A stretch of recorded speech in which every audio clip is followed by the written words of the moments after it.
Lucknow Agra expressway पर उन्नाव में हुए भीषण बस हादसे ने बसों के संचालन, परमिट और सुरक्षा मानकों की अनदेखी पर सवाल उठा दिया है। हादसे में करीब 20 लोगों की मौत के बाद अब परिवहन विभाग सवालों के घेरे में है। ऐसा हम इसलिए कह रहे हैं क्योंकि न्यूज 18 के रियलिटी चेक में जो खुलासे हुए हैं वो बेहद चौंकाने वाले हैं। लिहाजा बिहार के कई जगहों से रोजाना दिल्ली, गोरखपुर, वाराणसी, सिलीगुड़ी, रांची तक जाने वाली बसों की परमिट की खोजबीन शुरू कर दी गई है। पता चला है कि दूसरे राज्यों के लिए संचालित हो रहे यात्री बसों का न परमिट है और न ही इंश्योरेंस। इतना ही नहीं, ज्यादातर बसों में देखा जा रहा है कि यात्रियों की सेफ्टी का ख्याल भी नहीं रखा जा रहा है। ऐसे में सवाल उठता है कि टूरिस्ट परमिट पर क्यों हो रहा है बसों का परिचालन? टूरिस्ट परमिट के नाम पर कैसे चलाई जा रही है स्लीपर बसें? खुलेआम नियमों को ठेंगा क्यों दिखाया जा रहा है? लगातार हादसे में मौत के लिए आखिर जिम्मेदार कौन है?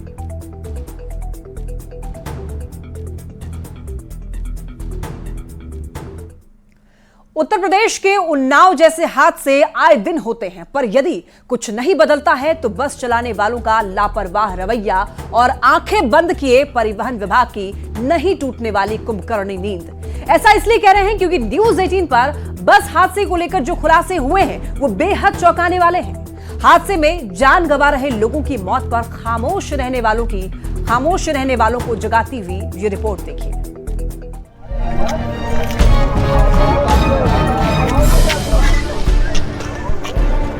यूपी के उन्नाव में हुआ बस हादसा महज एक दुर्घटना नहीं, ये इतनी बड़ी लापरवाही है जो आए दिन लोगों की जान से खिलवाड़ करने से नहीं चूकती। उन्नाव हादसे को लेकर पुलिस की जो शुरुआती जांच रिपोर्ट आई है वो बेहद चौंकाने वाली है। जिस बस ने 18 जिंदगियां लीन ली उसका परमिट और बीमा तक नहीं था। बस हादसे की शुरुआती जांच में बड़ा खुलासा, बस के पेपर में दर्ज पता फर्जी निकला, बस का परमिट और इंश्योरेंस भी नहीं था, खेती किसानी करने वालों के नाम से रजिस्टर्ड थी बस। दिल्ली का चंदन जायसवाल पहाड़गंज से बसों का संचालन करता है। बिहार से दिल्ली तक का सफर करने वाले यात्रियों को नहीं पता कि वे उन बसों पर सवार होकर सफर कर रहे हैं जो परिवहन विभाग के नियमों की खुलेआम धज्जियां उड़ाता है। उन्नाव बस हादसे के बाद न्यूज 18 की टीम बिहार के अलग अलग जिलों में बसों की सेफ्टी का रियलिटी चेक कर रही है। ज्यादातर बसों में देखा जा रहा है कि यात्रियों की सेफ्टी का ख्याल तक नहीं रखा जा रहा। भेड़ बकरियों की तरह यात्रियों की जान जोखिम में डालकर बसों से बिहार लाया या फिर बिहार से दिल्ली ले जाया जा रहा है। गोपालगंज की इस बस की हालत देख लीजिए। गोपालगंज से भी सैकड़ों गाड़ियां दिल्ली जाती है, लेकिन इन गाड़ियों की न तो कोई परमिट होती है और न ही फिटनेस इसकी जांच होती है। देखिए ट्रेवल पॉइंट की ये बस है और ये भी दिल्ली से यहाँ गोपालगंज पहुँच रही है। ऐसे जान जोखिम में डालकर सफर करेंगे तो मौत से सामना भी हो सकता है। एक नजर वैसे बड़े हादसों पर जो पिछले 3 साल में दिल्ली टू बिहार वाले रूट पर हुई। 20 अगस्त 2020 दिल्ली से मधुबनी जा रही बस दुर्घटनाग्रस्त हुई। हादसे में 30 यात्री घायल हो गए। 19 जुलाई 2020 मधुबनी से दिल्ली आ रही बस कन्नौज के पास दुर्घटनाग्रस्त हो गई। 5 की मौत हुई, 25 लोग घायल हो गए। 7 नवंबर 2021 यमुना एक्सप्रेसवे पर लुधियाना से बिहार जा रही बस दुर्घटनाग्रस्त हुई। हादसे में 60 यात्री घायल हो गए। जबकि 28 अप्रैल 2024 को बिहार से दिल्ली जा रही वॉल्वो बस आगरा एक्सप्रेसवे पर दुर्घटनाग्रस्त हुई। 2 यात्री की मौत हो गई जबकि 27 यात्री घायल हो गए। उन्नाव जैसे हादसे के बाद भी लापरवाही चरम पर है। अब तक बिहार से दिल्ली आने वाली बसों के हादसे में एक बात कॉमन ये है कि बस बिना परमिट के चलती है। बस के मॉडल में छेड़छाड़ किया जाता है। हादसा होने के कुछ दिन बाद बसें गायब हो जाती हैं। इसे दोबारा से रिपेयर कर चलाया जाता है। बिहार, यूपी और दिल्ली तक इन सब का नेटवर्क फैला हुआ है। 2020 में भी न्यूज 18 ने पटना सहित कई जिलों में पड़ताल की थी। तब बिहार सरकार की ओर से कहा गया था कि आगे से ऐसी घटना ना हो ये तय किया जाएगा, पर लापरवाही का आलम बदस्तूर जारी है। ऐसे में सवाल ये कि टूरिस्ट परमिट पर क्यों हो रहा बसों का परिचालन? टूरिस्ट परमिट के नाम पर कैसे चलाई जा रही स्लीपर बसें? खुलेआम नियमों को ठेंगा क्या कर रहा परिवहन विभाग? क्या परिवहन विभाग के अधिकारी देंगे जवाब? लगातार हादसे में मौत के लिए जिम्मेदार कौन? न्यूज 18 के लिए गोपालगंज से गोविंद के साथ ब्यूरो रिपोर्ट। उन्नाव में हुए भीषण सड़क हादसे में 18 लोगों की मौत हो गई और इस घटना के बाद बस की परमिट और इंश्योरेंस को लेकर सवाल उठने लगे हैं। मुजफ्फरपुर के बैरिया बस स्टैंड से भी रोजाना कई बसें दिल्ली के लिए खुलती हैं। एजेंसियों के माध्यम से बसों का परिचालन होता है।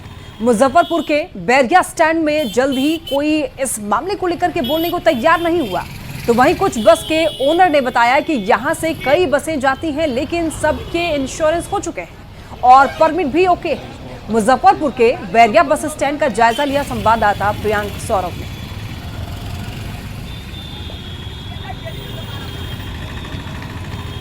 उन्नाव में हुए बस हादसे में 18 लोगों की मौत हो गई। इस खबर ने आज सुबह सुबह सबको झकझोर के रख दिया।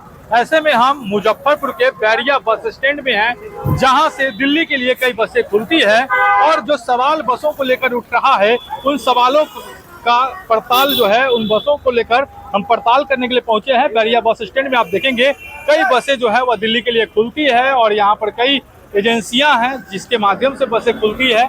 सुरक्षा को लेकर क्या इंतजाम है और तमाम चीजों को लेकर जो बस की स्थिति कैसी है या फिर अन्य जो सुविधाएं होती है उस सब को लेकर क्या व्यवस्था है। स्थानीय जो यहाँ पे काम करते हैं, क्या नाम हुआ आपका?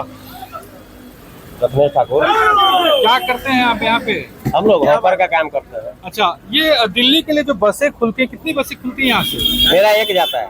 एक। और अन्य कंपनियां जो है वो सब यहाँ ये जमुना एक जाती है, एक ट्रेवल पॉइंट जाती है बस। सुरक्षा गाड़ी जाता है, आपको सीधा डेरी पे जाइए, वहाँ पूरा डिटेल जानकारी मिल जाएगी आपको। अच्छा, वहाँ से कितनी बसें खुल जाती होंगी लगभग? वहाँ से वही 30-40 जाती है 38 जिला से। मैनेजर कुछ बताने से इनकार कर रहे हैं। चलिए हम आपको बता दें, बसें दिल्ली के लिए खुलती हैं। आप देखेंगे मुजफ्फरपुर से दिल्ली के लिए बसें खुल रही हैं।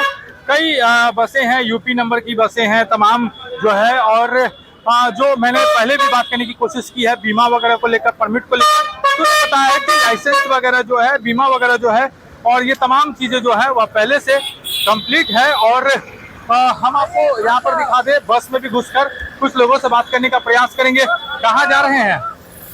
दिल्ली जा रहे हैं। एक बड़ा हादसा हो गया है दिल्ली जाने के दौरान बस में। ऐसे में आप लोग तो हम बस के नजदीक है, यात्रियों से बात करने का प्रयास कर रहे हैं और इनसे अच्छा, ये बस को लेकर जो कहा जा रहा है कि परमिट वगैरह सब मिलता है, मतलब सब ओके है, सब ओके है। तो जो बस के चालक हैं, बस के ऑनर हैं, वह कुछ भी बताने से इनकार कर कह रहे हैं कि यहाँ पर सब कुछ व्यवस्था जो है वह ओके है और तमाम जो इंश्योरेंस की बात कही जाती है वो सब भी यहाँ पर क्लियर है। मुजफ्फरपुर से न्यूज 18 के लिए प्रियांक सौरभ। उन्नाव बस हादसे के बाद बस की परमिट और इंश्योरेंस पर सवाल खड़े हो रहे हैं। लगातार अस्थायी परमिट पर लगातार बसों का परिचालन हो रहा है और इस घटना के बाद न्यूज 18 की टीम ने आरा के सरदार पटेल बस पड़ाव का जायजा लिया। पता चला कि बस स्टैंड पर अधिकांश बड़ी बसें गायब दिखी। आरा के सरदार पटेल बस पड़ाव से हर रोज सैकड़ों की संख्या में बसें खुलती हैं। बस चालकों ने बताया है कि तमाम बसों में सुरक्षा मानकों का पालन किया जाता है। अस्थायी परमिट पर बसों का परिचालन किया जाता है, तो वहीं यात्रियों ने इसके लिए बस मालिक नहीं परिवहन विभाग को जिम्मेदार ठहराया। जायजा लिया संवाददाता न्यूज 18 चंदन कुमार। बिहार से दिल्ली के लिए जा रही यात्री बस उन्नाव में दुर्घटनाग्रस्त हो गई। देखिए, इस वक्त हम मौजूद है भोजपुर जिले के सरदार पटेल बस पड़ाव में, जहां की यहां से तकरीबन बिहार, झारखंड, उड़ीसा और बंगाल यानी 4 से 5 राज्यों के लिए बस खुलती है। आज जो बड़ी बड़ी गाड़ियां हैं, अंतर्राज्यीय बसें हैं, वो कम दिखाई दे रही हैं। कारण चाहे जो भी हो, लेकिन इसको लेकर के कई सवाल खड़े हो रहे हैं कि जो बसें जाती हैं उसमें क्या सुरक्षा मानकों का पालन किया जाता है। थोड़ा सा गेट खोलिएगा ड्राइवर साहब, थोड़ा सा गेट खोलिए। ये बस कहाँ जाती है? आपकी बस कहाँ जाती है? टाटा जाती है। अच्छा, टाटा जाती है। तो क्या ये अस्थायी परमिट पर जाती है कि परमिट पर जाती है? परमिट पर जाती है। अच्छा, तो क्या क्या सुरक्षा मानक क्या क्या रखे गए हैं आपके बस में? मेडिकल किट वगैरह, यात्रियों की सुविधा के लिए क्या चीज? सब कुछ है। मतलब मेडिकल किट से लेकर तमाम चीजें, सीट बेल्ट वगैरह सब बस? सीट वगैरह तो बेल्ट है, ये है। अच्छा, सीट बेल्ट है और मेडिकल किट का वगैरह भी रखा गया है? रखा है। मतलब सुरक्षा मानकों को लेकर के आप लोग जाते हैं यात्रियों को लेकर? तो देखिए ये बस चालक हैं, ये आरा से टाटा को बस जाती है और उनका कहना है कि जो बसें हैं उनमें तमाम सुरक्षा मानकों का ख्याल रखा जाता है। कितना यात्रियों की सुरक्षा के लिए ये बसों में आप लोग क्या क्या रखते हैं, मेडिकल किट वगैरह क्या क्या रखते हैं? मेडिकल कुछ नहीं रहता है, जो आगे लग जाता तो वो रहता है। फायर किट भी रखते हैं। हाँ। और यात्रियों की मैंने सुविधा के लिए और जैसे मोबाइल चार्ज हुआ उसको भी इसमें है फायर इंतजाम। सेफ्टी किट है, आग बुझाने वाला। हाँ। आग बुझाने वाला है। तो यात्रियों की सुविधा के लिए क्या क्या रखते हैं? बस में यात्रियों की सुविधा के लिए गाड़ी अच्छा है, एसी गाड़ी है, सब सीट फायर sleeper, safety kit, seat belt वगैरह सब है गाड़ी में। फायर वाला भी सब जो नया गाड़ी रहता है उसमें सब में है। मेडिकल किट, मेडिकल किट भी है। जो बस में आप लोग यात्रा करते हैं उसमें यात्रियों के लिए उनकी सुरक्षा के लिए क्या क्या होते हैं? अब जैसे सुरक्षा का तो ज़्यादा मापदंड यहाँ है नहीं, साफ है भाई, समझे ना। फिर भी अग्नि बुझाने वाला जो पाइपवा रहता है, फायर किट वगैरह है, मेडिकल किट वगैरह रहता है। हाँ। नहीं तो इसमें तो देखिए, इसमें गाड़ी वालों का दोष नहीं है, इसमें सीधा विभाग का दोष है।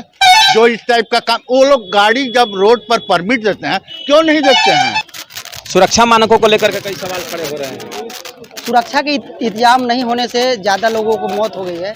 ऐसा नहीं होना चाहिए था वहाँ पे। अगर सुरक्षा मिलता तो इतने सारे लोग नहीं मरते। हम भी चाहेंगे यात्रियों से कि जब वो बस की यात्रा करें तो सुरक्षा मानकों का जरूर ख्याल रखें। सुरक्षित यात्रा करने की जरूरत है ताकि दुर्घटनाओं से बचा जा सके। चंदन कुमार, न्यूज़ 18 भोजपुर। वहीं फर्जी बस संचालन मामले पर राजनीतिक बयानबाजी भी अब तेज हो चुकी है।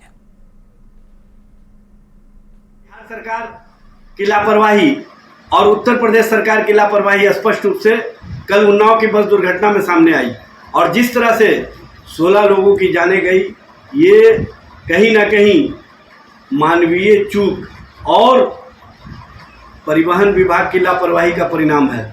जबकि सबको पता है कि परिवहन विभाग के माध्यम से अंतर्राज्यीय बस के लिए परमिट जारी किए जाते हैं, लेकिन बिना परमिट, बिना सरकार के अनुमति के अंतर्राज्यीय बस बिहार से दिल्ली आने जाने का कार्य कर रही थी।